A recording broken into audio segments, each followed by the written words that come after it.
Pananakit sa tiyan, pagsusuka at pagkahilo ang naranasan ng nasa 80 katao sa hinihinalang insidente ng food poisoning matapos kumain ng manok sa gata sa isang traditional wedding rite sa isang barangay sa Maguindanao del Sur noong nakarang Huwebes, Abril 25 ng taon.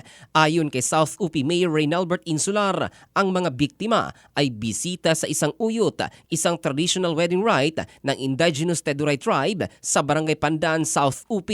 Dinaluhan ng daan-daang Teduray mula sa mga barangay ng Pandan at Kigan ang tribal wedding alas 3 ng hapon at isa sa mga naihandang pagkain ang native na manok sa gata. Ilang oras ang nakalipas, isa-isang nakaranas ng sintomas ng food poisoning ang mga tao na agad isinugod sa community hospital habang ang iba ay inilipat sa Datu Blasinsot District Hospital sa kalapit na bayan ng UP sa Maguindanao del Norte. Iniimbestigahan na ng mga otoridad ang insidente habang paalala naman sa publiko na maging mag-ingat sa paghahanda ng pagkain para makaiwas sa kahalintulad na insidente sa hinaharap.